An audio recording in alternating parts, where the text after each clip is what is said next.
Hello friend, जय श्री कृष्णा, राधे राधे। कैसे हैं आप लोग? उम्मीद करती हूँ कि आप बहुत अच्छे होंगे और मैं भी बहुत अच्छी हूँ। ये मेरी हैं दोस्त। आप तो लाइव वीडियो में जान ही गए होंगे, ये मेरी दोस्त हैं। हम लोग मतलब कि जब से अपनी जीएनएम की पढ़ाई मैं स्टार्ट की तब मैं इनसे मिली, और वो जो 4 साल का समय रहा बहुत अच्छा था, और मैं हमेशा आभारी रहूँगी कि ऐसी दोस्त सबको मिले। मैं बस आप लोग से इंट्रो कराने के लिए आई कि ये मेरी दोस्त हैं और इनका नाम रूमा है। हम दोनों लोग मऊ के रहने वाले हैं। ये गाजीपुर की, मैं मऊ की हूँ, और पढ़ाई साथ में हम लोगों ने मऊ की। मेरी जब जॉब लग गई हम दोनों लोग एक दूसरे से बिछड़ गए। और अब आज आपको मैं कुछ बताऊंगी कि अगर आप एज ए CHO बनना चाह रहे हैं, एएनएम बनना चाह रहे हैं, उससे भी अपर की पढ़ाई करना चाहते हैं तो आपको क्या करना पड़ेगा, कैसे करना पड़ेगा, आपको स्टार्टिंग कहाँ से करनी है, मैं और मेरी मैडम आपको बताएंगे।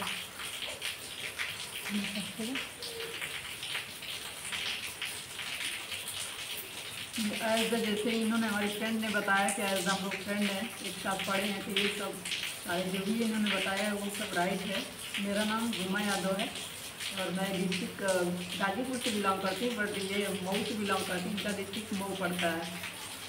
ये राइट है कि हम लोग 4 साल साथ में रहे और अच्छे तरीके से रहे। बहुत सारी चीज़ें सीखने को मिला और हमेशा साथ में ड्यूटी जाना आना, सारे चीज़ें रूम पे रहना, सारे चीज़ें साथ में ही करते थे हम लोग। एक पल किसी का साथ नहीं छोड़ते थे हम लोग, और बहुत सारी चीज़ें इनसे सीखने को मिलती थी। इनको मेरे से भी तो बेस्ट अच्छा खासा इनको नॉलेज है।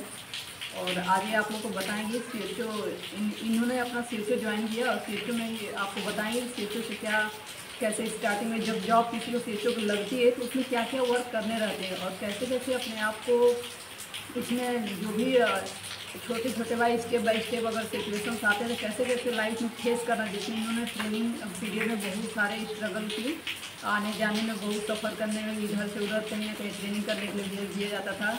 इन्होंने बहुत होपलेस हो गई थी, बट मैंने बोला कि चलने नहीं, आपको करिए, इसमें ऐसा नहीं है। आज आपको प्रॉब्लम्स हो रही है, हर एक ट्रेनिंग में सब लोगों को प्रॉब्लम्स होती है। जैसे आर्मी को ले लीजिए, किसी भी फील्ड को ले लीजिए, ट्रेनिंग में सबको स्ट्रगल करना पड़ता है। क्योंकि ट्रेनिंग में अगर जो इंसान हार जाएगा तो फिर लाइफ में आगे नहीं बढ़ पाएगा। इसलिए ट्रेनिंग में देखा जाता है कि कौन उसको सफ़र कर रहा है और आगे क्या लाइफ में करेगा। तो मैं अपनी बातों को इसी तरह से विंडअप करते हुए मैं अपने फ्रेंड्स को मैं ये कहना चाहूँगी कि ये आप अच्छे से अच्छे CHO के बारे में बताएं कि कैसे कैसे स्टेज में लाइफ में किस पर्सन को फेस करना पड़ता है। राइट फ्रेंड, मैं सारी बातें मेरी फ्रेंड ने कहा, पर एक रिक्वेस्ट है आपसे कि मेरी वीडियो थोड़ी लंबी जाएगी, मगर प्लीज़ आप लोग ज़्यादा से ज़्यादा इसको देखिएगा और फुल वॉच करिएगा। फुल वॉच करके बताइएगा कि मैंने कहाँ कौन सी चीज़ें सही की। अगर देन मिस्टेक भी कोई होगी तो आप मुझे बताएंगे तो मैं उसे सुधार करने की पूरी कोशिश करूँगी। ठीक है फ्रेंड, देखिए मैं स्टार्टिंग से बता दूँ। इसके बाद मेरा तो एम था कि नहीं मैं फोर्थ लाइन में जाऊँगी, बट मेरी हाइट कम हो गई। उस टाइम मेरी हाइट कम है, यानी 5 फीट है, और 5 फीट 3 इंच मांगता है अदर के लिए फोर्थ लाइन में जाने के, नॉर्मली पुलिस बनने के लिए। तो मेरा तो इंटर के बाद से ड्रीम चेंज हो गया कि नहीं मुझे मेडिकल फील्ड में जाना है। तो मैंने पहले 3 साल की BSc की, नॉर्मली BSc की, एक वो क्या कहते हैं ग्रेजुएशन, ठीक है। देन उसके बाद आप 12th के बाद भी अगर एएनएम, GNM, BSc नर्सिंग करना चाहते हैं तो कर। अगर MBBS करना, BMS करना, तो उसके लिए आपको नीट की तैयारी करनी पड़ेगी। हमारे समय में क्या था कि आप अगर एलिजिबल हैं, आपकी उम्र 18 साल है, आपका जो सब्जेक्ट है वो साइंस साइड से है तो ठीक है। और छोटा सा प्रोसेस होता था, टेस्ट जो हम जहाँ एडमिशन ले रहे हैं वहाँ पे वो टेस्ट देते थे, और वहाँ जाकर के क्या कि अपना एडमिशन ले लेते थे। तो ये शॉर्टली एक फंडा था, गए टेस्ट दिए, पास हो गए, और फिर मैडम से हमें मिला, और 4 साल हम लोगों ने एक साथ रह कर के GNM किया। हम दोनों लोग GNM है, बट अभी तक मैडम BSc नर्सिंग के बराबर है, क्योंकि मैंने पोस्ट BSc कर लिया। मैं जॉब में आके भी कर नहीं पाऊँ। आगे मेरी कोशिश रहेगी कि मैं भी आगे पढ़ाई करूँ। अब तक तो अभी नहीं कर पाई थी, आगे करूँगी। कहीं कहीं मैडम को हमसे ज़्यादा नॉलेज हो गया, और मैं अपनी 4 साल का एक्सपीरियंस बता रही हूँ कि हम लोगों ने 4 साल, उसी साल में कोविड आ गया, कोविड-19। उसमें हम लोगों ने ऐसा फेस किया, मैं ऐसी बंदी थी, मैं कभी हॉस्पिटल गई नहीं। लोगों की फीलिंग कैसी होती है, कैसे लोगों से मिलते हैं, कैसे उनसे IPR यानी इंटरपर्सनल रिलेशनशिप की बॉन्डिंग रखते हैं, वो चीज़ जब मैं फर्स्ट बार मेरी ड्यूटी ICU में लगी थी 12 घंटे की, तो मेरे हाथ पैर में ऐसे सूजन आ गई थी नाइट ड्यूटी में। अगले दिन सोची करे यार मैं किस फील्ड में आ गई, ये तो मेरी ज़िंदगी ख़राब हो गई। मैं अगले दिन से इतना फ्रस्ट्रेट हो गई कि नहीं, मुझे अब नहीं जाना इस फील्ड में। वो मेरी ज़िंदगी का फर्स्ट दौर था कि मैं 12 घंटे ड्यूटी की थी, और वो भी नाइट ड्यूटी ICU ड्यूटी, जहाँ बैठने तक नहीं मिलता आपको, पूरी रात जगना है ना, आप 1 मिनट के लिए बैठ सकते हैं। बैठने के लिए तब मिलेगा जैसे 1 बज गया, 1:30 बज गया, पेशेंट सब सो गए, आपका काम ऑलरेडी सब प्रॉपर वर्क हो गया। वो ड्यूटी की। देन उसके बाद मैंने कोविड में वो ड्यूटी के बाद धीरे धीरे मेरे डे की ड्यूटी लगी। मैं इतना फ्रस्ट्रेट हो गई कि मैं स्कूल जाने तक बंद कर दी थी। तो मेरे एक सर आए थे प्रिंसिपल, उन्होंने मुझे बहुत सारी चीज़ें उन्होंने समझाया। फिर मैंने ड्यूटी अटेंड किया, पर डे की, नाइट वाली फिर उस टाइम नहीं थी। फिर जैसे 1 साल 1.5 साल मैंने किया, फर्स्ट ईयर से सेकेंड ईयर में जब आ गई इतनी हैबिट हो गई थी कि नहीं भाई कर लूँगी। और धीरे धीरे कोविड-19 का जब हम लोगों ने सामना किया तो हम तो फिर भी थक जाती थी। मेरी मैडम ऐसी थी कि एक बार अगर ड्यूटी में लग गई तो 18 घंटे 24 घंटे कंटिन्यू ड्यूटी करती रहती, और बाकी सारे लोग अपना डे रूटीन मैनेज करके चलते थे। और मैडम को घर वालों से ज़्यादा सपोर्ट देते थे। उन्होंने ही मुझे इतना हौसला दिया कि मैं ड्यूटी करने लगी। और जब मैंने कोविड-19 में लोगों की सेवा की, बहुत सारे लोग मर गए, बहुत लोग जो बच के वहाँ से जो उन्होंने इतनी दुआएं दी, तब समझ में आया कि अरे यार मैंने प्रोफेशन तो बहुत अच्छा चूज़ किया था, बहुत अच्छा चूज़ किया था। और मुझे बहुत प्राउड, जब भी इस कोट को हम लोग पहनते हैं बहुत प्राउड फील होता है कि बहुत अच्छी चीज़ है। लोग कहते हैं कि हर विभाग से पैसा कमाते हैं, हम पैसे भी कमाते हैं और साथ में सबकी दुआएं भी लेते हैं। क्यों मैडम, बताइए आप कोविड-19 सफ़र कैसा था हम लोग का? लोग बहुत ज़्यादा स्ट्रगल किए थे, बहुत सारे लोग पूरी रात भर ड्यूटी करते और दिन में पूरी लाइव क्लास चलती थी हम लोग की। ये भी नहीं है कि चलिए भाई रात में ड्यूटी करके सुबह सो जाए। सुबह हम लोग क्लास लेते थे, फिर रात को 8 बजे से ड्यूटी जाते थे। वो सफ़र रहा। दैन जैसे हम लोगों ने 4 साल तो ऐसे ही बीत गया। तो सेकेंड ईयर में इसीलिए देखिए हम लोग का कोविड-19 की वजह से एग्ज़ाम तो हुए थे मगर उसका मार्क्स नहीं मिला, सबको पास कर दिया, कोई फेल नहीं हुआ। फिर थर्ड ईयर में हम लोगों ने अच्छे से क्लास लिया। जो बैक ईयर हमारा हो गया था, बैक का मतलब जो पिछला छूट गया था सारे सब्जेक्ट जिन्होंने हमें कभी खुद से फेस नहीं कर पाए थे, वो सारी चीज़ों ने हमारे अच्छे टीचर आ गए थर्ड ईयर में कि वो सारी चीज़ें उन्होंने इतना अच्छा पढ़ा दिया। और मेरी 4 दिन की ट्रेनिंग लगी थी, 4 दिन की मैडम की टीचिंग कराने के लिए। उन 4 दिनों में ही हम लोगों ने डिसाइड कर लिया कि मुझे बच्चों को पढ़ाना है। जो चीज़ें हमसे छूट गई, जो चीज़ें हमें नहीं मिल पाई, वो हम लोग देंगे बच्चों को जाकर, है कि नहीं मैडम? मगर एक चीज़ इस टाइम में ये फेस करना पड़ता है कि नहीं, अरे आप GNM है तो आप एलिजिबल नहीं है टीचर के लिए, राइट है। अब BSc नर्सिंग है तो आप टीचिंग करा सकते हैं। मगर उस टाइम क्या थी कि वे BSc नर्सिंग के बच्चे कम थे, तो जो GNM की भी टीचर थी उनके पास नॉलेज अच्छी है, कोऑपरेटिव अच्छी है, तो उन्हें मिल जाता। तो मैं जैसे कि मेरा दिसंबर में एग्ज़ाम ख़त्म हुआ और मैं 30 हमको लग रहा है कि 25 या 26 को हम दोनों लोग को साथ में ही एक जगह से डेमो देने के लिए ऑफ़र आया कि मैडम आइए हमारे यहाँ सीट खाली है 2 टीचर की, आप लोग आ जाए। तो मेरा तो पूरा मन था कि भाई मैं नाइट ड्यूटी इतने अच्छे से कर नहीं पाती हूँ। और दूसरी चीज़ कि समय बहुत ज़्यादा लगता है। आपके पास अगर प्रॉपर नॉलेज नहीं है, आप सारी चीज़ें फिजिकली नहीं जानते हैं क्लिनिकल की, तो आपको पेमेंट भी कम मिलती है। आप 6 महीने वहाँ अटेंड होइए, देन उसके बाद पेमेंट मिलेगी। और अब वहाँ स्कूल में ये था कि आपको पेमेंट कुछ ना कुछ दी जाएगी। अब ये नहीं बताऊँ कितनी पेमेंट मिलती थी, मतलब इतना पेमेंट मिलता था फर्स्ट में। हम दोनों ही ऐसे थे ना पूरे कॉलेज में से कि हम दोनों को सबसे अच्छी पेमेंट मिलती थी। फिर मैंने और मैडम ने वहाँ जाके एक दिन डेमो दिया। आज वहाँ पहुँचे, दोपहर तक डेमो दिए। सर ने कहा कि मैडम आप कल आए। कल जब हम लोग वहाँ पहुँचे, वहाँ डेमो दिए, हम दोनों लोग का सिलेक्शन आया। सौभाग्य देखिए कि दोनों का सिलेक्शन हो गया।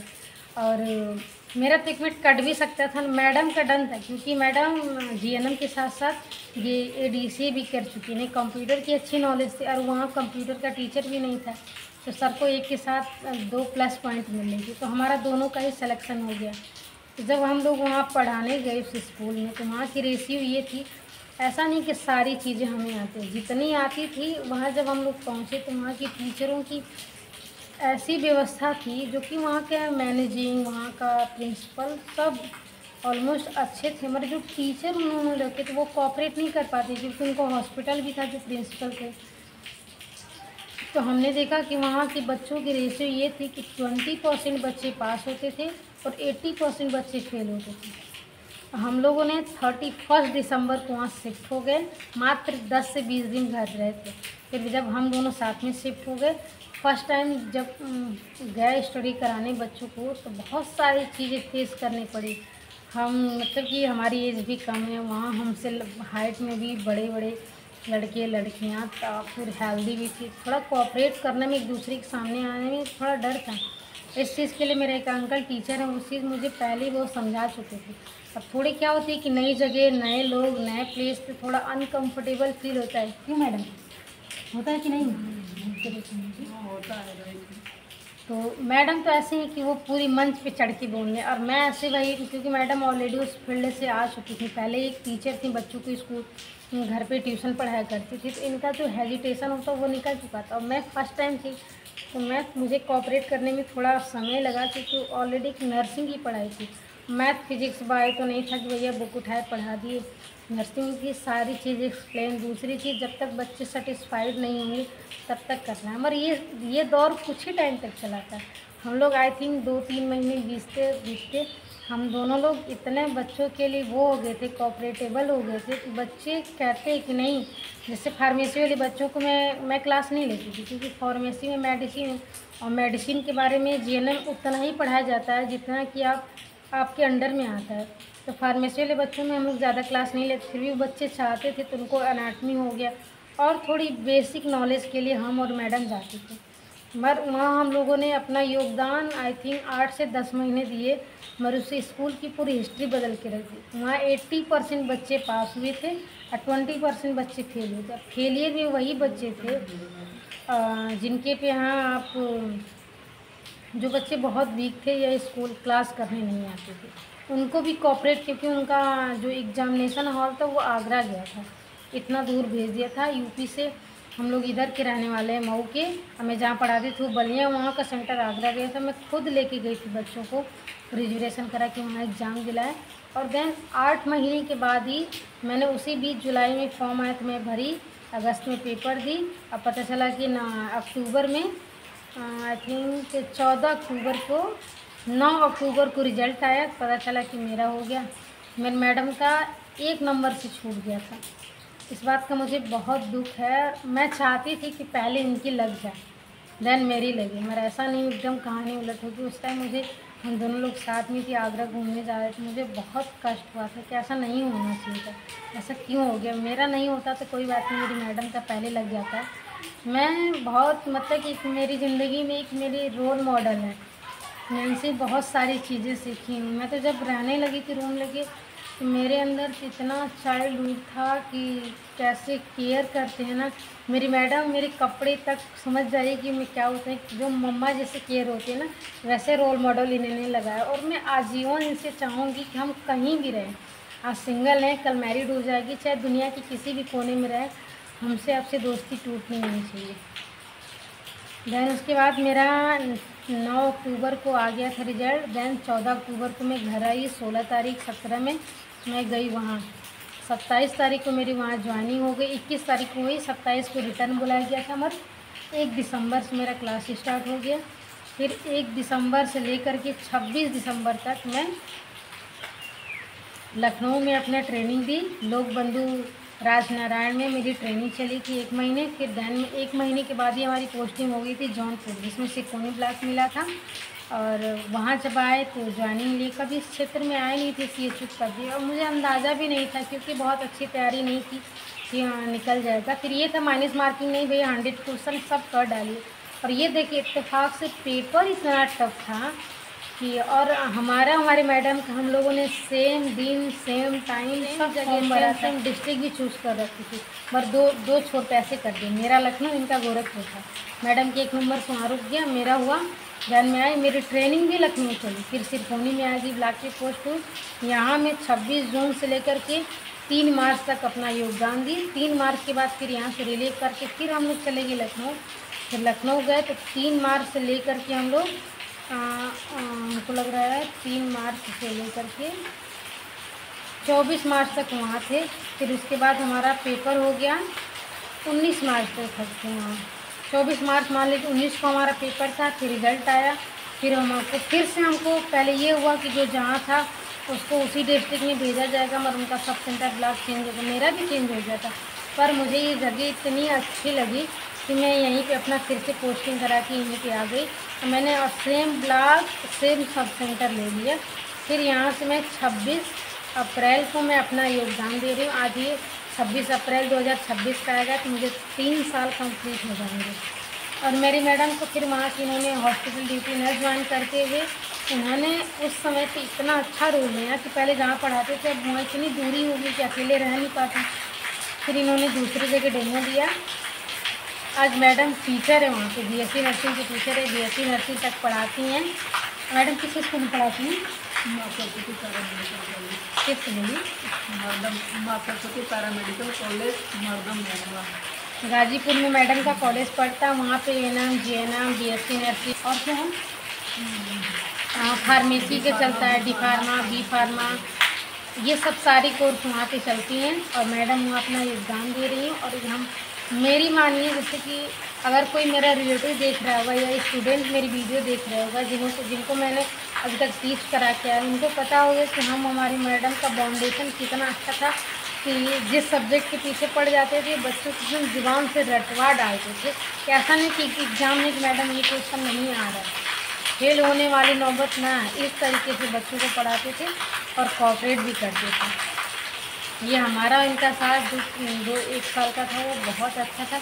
मैडम वो अपना योगदान भी दे रही हैं और अपना तैयारी भी कर रही हैं। कहीं आएगा तो भाई, क्योंकि देखिए सक्सेस होना ना होना ये मायने नहीं रखता है, हमारे पास नॉलेज कितनी है। अगर हमारे पास हिम्मत है, नॉलेज है, जोश है, जज्बा है, तो हम आने वाले देर है अंधेर नहीं है, आने वाले टाइम में तो सक्सेस होना ही होना है। और मेरे मानिए तो मैं तो ये कहूँगी कि आप नर्सिंग अगर फील्ड से हैं तो एक कोशिश करिए कि आप 12th के बाद अगर आपको कुछ नहीं समझ में आ रहा है, आपकी पढ़ाई लिखाई अच्छी है, आप पहले तो ये नियम था कि अगर आप साइंस से पढ़ेंगे तो अब तो आर्ट साइंस से भी पढ़े रहेंगे। अगर बीएससी नर्सिंग करने से आपको बायो से पढ़ना कंपलसरी, उसके साथ साथ अगर आप आर्ट्स हैं, अगर एनएम जीएनएम करना तो आपको इंग्लिश कंपलसरी है।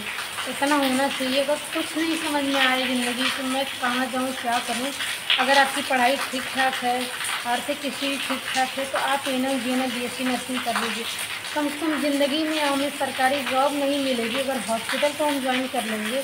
और नॉलेज ऐसा है कि आप अच्छी खासी डिलीवरी चला रहे हैं, पेशेंट अच्छे हैंडल कर पा रहे हैं। जब आदमी 2 साल, 4 साल, 5 साल, 10 साल अपना योगदान देता है तो इतनी अच्छी चीज़ें सीख लेता है ना कि आदमी फिर वो सारी चीज़ें करने लगता है, वो भूखा नहीं मरेगा। मेरे कहने का मतलब ये है, अदर फील्ड से आपने किसी भी तैयारी कर, कोई भी नौकरी ख़राब नहीं होती है। सबको पता है कि हम कितने लेवल के हैं, हमें किस विभाग में जाना, हम कहाँ सक्सेस होंगे। सब लोग अपना गोल बना के चलते हैं। तो आप लोग अपने मतलब कि अपने अनुसार जो हम गोल बनाएं, तो ऐसे हम फोर्स की तैयारी करें, टीचर की तैयारी करें, अगर हम सक्सेस नहीं हैं। आज टीचर की मैं नौबत बता रही हूँ, बच्चे जो बीटीसी बीएड कर करके 2000 रुपये स्कूल में पढ़ाते हैं, वो 10 साल भी पढ़ाएंगे ना तभी 2 से 4000 रुपये, 6000, बहुत ज़्यादा 10 साल में 10,000 रुपये उनको दे रहा है एक कॉलेज में लगा है। तो अगर आप जीएनएम एएनएम कर करके अगर जीएनएम कर लें 2 साल का पोस्ट बीएससी कर लीजिए, आप पीजी कर लेंगे, किसी स्कूल में पढ़ाने जा रहे हैं, टीचिंग कराने पैरामेडिकल में, कम से कम आपको 20,000 रुपये स्टार्टिंग का मिलेगा। प्लस आपको रहना खाना भी फ्री देंगे, ठीक है, आने जाने की पूरी सुविधा होगी। ऊपर से आपको कहीं अगर वहाँ से आपकी इच्छा कि यहाँ बहुत टाइम दूसरे स्कूल में आपको एक्सपीरियंस भी मिलता है। आप कुछ नहीं कर पा रहे तो आप 2 साल का एएनएम कर लीजिए गर्ल्स को, क्योंकि बॉयज़ के लिए एएनएम अलाउ नहीं होता है। 2 साल का एएनएम कर लीजिए, बहुत हार्ड नहीं होता है। उसके बाद हॉस्पिटल प्रैक्टिस करते रहिए, एनएचएम की परमानेंट वैकेंसी आ रही, आप तैयारी करते रह जाइए। आप कितनी सारी अगर मेहनत कर ले रहे हैं ना, मेहनत वो वाली नहीं कि हम यहाँ बुक रखे हैं और पीछे हम मोबाइल, इंस्टाग्राम, व्हाट्सएप चला रहे हैं। इतनी सी भी मेडिकल फील्ड में अगर आपने मेहनत कर ली है तो कामयाबी आपकी कदम ज़रूर सुनेगी, ये मैं जानती हूँ। और सबसे जो बच्चे वीक हैं, जिनकी आर्थिक स्थिति बहुत अच्छा भी नहीं है, उसके बाद उन्हें मैं कहती हूँ भाई कि आप इस फील्ड में जाइए। और पहले समय था कि अरे कुछ नहीं आ रहा है तो बच्चे को मेडिकल की पढ़ाई करा दीजिए। अब समय बदल गया, सब चीज़ मॉडर्न हो गई। अब क्या है कि आप बिना अटल बिहारी वाजपेयी का फॉर्म भरे आप किसी भी सेक्शन में नहीं जा सकते। अब तक तो देखिए पिछले साल ये था कि आपको बीएससी नर्सिंग करनी है या पोस्ट बीएससी करनी है, अगर ये 2 करना है तब आप अटल बिहारी वाजपेयी की का फॉर्म भरेंगे, एग्ज़ाम देंगे, देन क्वालिफाई होंगे, तब ये पढ़ाई कर सकते हैं। आप एलिजिबल क्राइटेरिया मांग रहे हैं कि आपके पास वो क्वालिटी है कि नहीं। अभी इस साल क्या हुआ, जीएनएम को भी ऐड कर दिया। अब आने वाले समय में एएनएम ऐड नहीं हुआ, एएनएम भी ऐड हो जाएगा। जब तक आप अटल बिहारी फॉर्म को क्वालिफाई नहीं करेंगे तब तक आप इस विभाग में एडमिशन नहीं ले सकते हैं, क्योंकि जैसे जैसे समय मॉडर्न हो रहा है ना, वैसे वैसे इसकी टाइमिंग भी बढ़ रही है। ये सारी चीज़ें मॉडर्न हो रही हैं। और क्या है कि पहले ये था कि चलो यार ऐसे कर, तो अब ऐसे नहीं होगा। उन्हीं बच्चों को लिया जाएगा जो इसके लिए एलिजिबल है। हमको कुछ नहीं आता है, हम मेडिकल फील्ड में घुस गए तो हमको लिखना पढ़ना नहीं है कि भाई तो माँ बाप को पैसे थोड़ी दिलवाने हैं। बाकी आपके ऊपर है, मेहनत करी, कोशिश करी, किसी भी काम के पीछे पड़े तो जी जान लगा दीजिए। कि कहते हैं ना कि कोई भी तैयारी इतनी शिद्दत से करो कि कामयाबी शोर मचा दे।